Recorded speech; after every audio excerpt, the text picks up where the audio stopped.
Arrest ਹੋਏ हैं और उस तो अलावा मेन ਜਿਹੜੇ ਡਬਲ ਸੁਸਾਈਡ ਮਰਡਰ ਕੇਸ ਦੇ ਪ੍ਰਾਈਮ ਐਕਿਊਜ਼ ਸੀਗੇ ਸਬ ਇੰਸਪੈਕਟਰ ਸੰਦੀਪ ਕੌਰ ਉਹ ਵੀ ਅਰੈਸਟ ਕੀਤੇ ਗਏ हैं।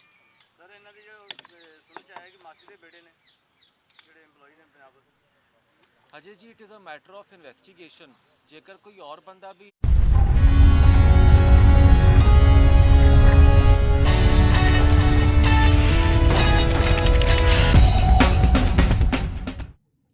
महिला दरोगा के आतंक की शिकार अनाथ बच्ची के मामले में आज इंसाफ की पहली किरण जागी है। मामले में पुलिस ने दंपति आत्महत्या कांड में पंजाब पुलिस की महिला सब इंस्पेक्टर संदीप कौर को गिरफ्तार कर लेने का दावा किया है।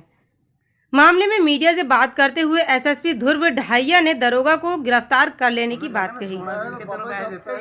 आपको बता दें कि मामले में पुलिस कुछ ज्यादा बताने को तैयार नहीं है। साथ ही बताते चले कि जो पुलिस मामूली चोरी चकारी के अरेस्ट किए जाने वाले मुलजिमान को कोशिश से मीडिया के कैमरे के सामने पेश करती है, तो वही पुलिस गिरफ्तार दरोगा को मीडिया की नजरों से छुपाए रखा। एसएसपी का कहना है कि आरोपी महिला दरोगा के नेटवर्क का पता लगाया जाएगा कि इसके साथ कौन कौन से पुलिस वाले तैनात थे। और उस तो अलावा मेन ਜਿਹੜੇ ਡਬਲ ਸੁਸਾਈਡ ਮਰਡਰ ਕੇਸ ਦੇ ਪ੍ਰਾਈਮ ਐਕਿਊਜ਼ ਸੀਗੇ ਸਬ ਇੰਸਪੈਕਟਰ ਸੰਦੀਪ ਕੌਰ ਉਹ ਵੀ ਅਰੈਸਟ ਕੀਤੇ ਗਏ हैं। ਸਰ ਇਹਨਾਂ ਦੀ ਜੋ ਸੁਣ ਚ ਆਇਆ ਕਿ ਮਾਸੀ ਦੇ ਬੇਟੇ ਨੇ ਜਿਹੜੇ EMPLOYE ਨੇ ਪੰਜਾਬ ਦੇ Ajay ji it is a matter of investigation जेकर कोई और बंदा भी इन्होंने केसा ਦੇ ਵਿੱਚ ਇਨਵੋਲਵ ਹੈ क्योंकि ऑलरेडी ਹੁਣ ਪ੍ਰਾਈਮ ਐਕਿਊਜ਼ ਜਿਹੜੇ ਹੈ ਉਹ ਪ੍ਰਾਈਮ ਐਕਿਊਜ਼ ਅਰੈਸਟ ਹੋ ਗਏ ਹੈ। ਇਹਨਾਂ ਦੀ ਫਿਰ ਫਰਦਰ ਜਿਹੜਾ ਵੀ ਕੋਈ ਲੀਗਲ ਐਕਸ਼ਨ ਹੈ it is a matter of investigation ਤਾਂ ਉਹਦੇ ਵਿੱਚ ਜਿਸ ਦਾ ਜੋ ਰੋਲ ਸਾਹਮਣੇ ਆਂਦਾ ਹੈ ਉਸ ਦੇ ਉੱਤੇ ਫਿਰ ਐਸ ਪਰ ਲਾਅ ਕਾਰਵਾਈ ਕੀਤੀ ਜਾ ਰਹੀ ਹੈ। ਸੈਕਟਰ ਸਰ ਜਿਹੜਾ ਦੱਸਿਆ ਜਾ ਰਹੀ ਕਿ ਇਹਨਾਂ ਦਾ ਇੱਕ ਗੈਂਗ ਹੈ ਜੀ ਕਿ ਜਿਹੜੇ ਕਲੈਕਸ਼ਨ ਕਰਦੇ ਸੀਗੇ ਉਹਨਾਂ 'ਚ ਕੋਈ ਹਜੇ ਜੀ actually it is a matter of investigation क्योंकि ਜਿਹੜੇ ਪ੍ਰਾਈਮ ਐਕਿਊਜ਼ਡ ਹੈ ਉਹ ਕੱਲ ਰਾਤ ਨੂੰ ਹੀ ਪੁਲਿਸ ਵੱਲੋਂ ਅਰੈਸਟ ਕੀਤੇ ਗਏ ਹੈ।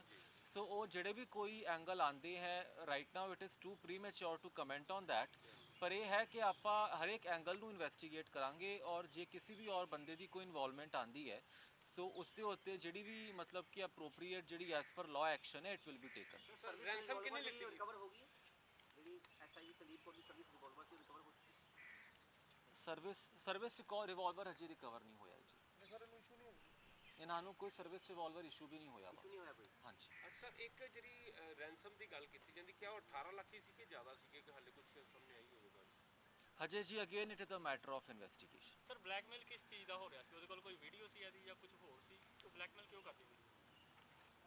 It is a matter of investigation ਜੀ ਜਿਹੜਾ ਉਹਨਾਂ ਦਾ ਅਲਟੀਮੇਟਲੀ ਮਤਲਬ ਕਿ ਕੀ ਐਗਜ਼ੈਕਟਲੀ ਰੀਜ਼ਨ ਸੀਗੇ ਜੋ ਵੀ ਹੈਗਾ ਕਿਉਂਕਿ ਅਕਿਊਜ਼ਡ ਕੱਲ ਰਾਤ ਨੂੰ ਹੀ ਅਰੈਸਟ ਕੀਤੇ ਗਏ ਹੈ। ਇਹ ਸਾਰੇ ਫਰਦਰ ਫੈਕਟਸ ਜਿਹੜੇ ਹੈ ਹਜੇ ਅਕਿਊਜ਼ਡ ਦੀ ਮਤਲਬ ਫਰਦਰ ਕੁਐਸਚਨਿੰਗ ਔਰ ਇਨਵੈਸਟੀਗੇਸ਼ਨ ਤੋਂ ਸਾਹਮਣੇ ਆਣਗੇ। ਸਰ ਰਿਮਾਂਡ ਲਾਉਂਗੇ? हाँ जी रिमांड ਇਹਨਾਂ ਦੀ ਲਿੱਤੀ ਜਾਊਗੀ और रिमांड लेकर के ਜਿਹੜੇ भी ये इश्यूज हैं रिगार्डिंग जेकर कोई और भी अक्यूज्ड इन्वॉल्वड है या कोई और फर्दर मतलब कि कोई ਇਹਨਾਂ ਦਾ ਕੋਈ ਮੋਟਿਵ ਸੀ ਜਾਂ ਜਿਹੜੇ ਵੀ ਕੇਸ ਦੇ ਕੋਈ ਵੀ ਐਸਪੈਕਟਸ ਹੈ ਉਹ ਪੁਲਿਸ ਵੱਲੋਂ ਢੁੰਗਾਈ ਦੇ ਨਾਲ ਜਾਂਚ ਕੀਤੇ ਜਾਣਗੇ ਸੋ ਦੈਟ ਮਤਲਬ ਕਿ ਸਾਡਾ ਜਿਹੜਾ ਮੇਨ ਪਰਪਸ ਹੈ ਅੰਮ੍ਰਿਤਸਰ ਰੂਰਲ ਪੁਲਿਸ ਦਾ ਉਹ ਇਹ ਹੈਗਾ ਕਿ ਅਸੀਂ ਇਸ ਕੇਸ ਦੇ ਵਿੱਚ ਥਰੋ ਲੀਗਲ ਇਨਵੈਸਟੀਗੇਸ਼ਨ ਕਰੀਏ। ਸਿਰਫ ਡਬਲ ਸੁਸਾਈਡ ਕੇਸ ਤੋਂ ਬਿਨਾਂ ਵੀ ਕੋਈ ਕੰਪਲੇਂਟ ਸਾਹਮਣੇ ਆਈ ਹੈ?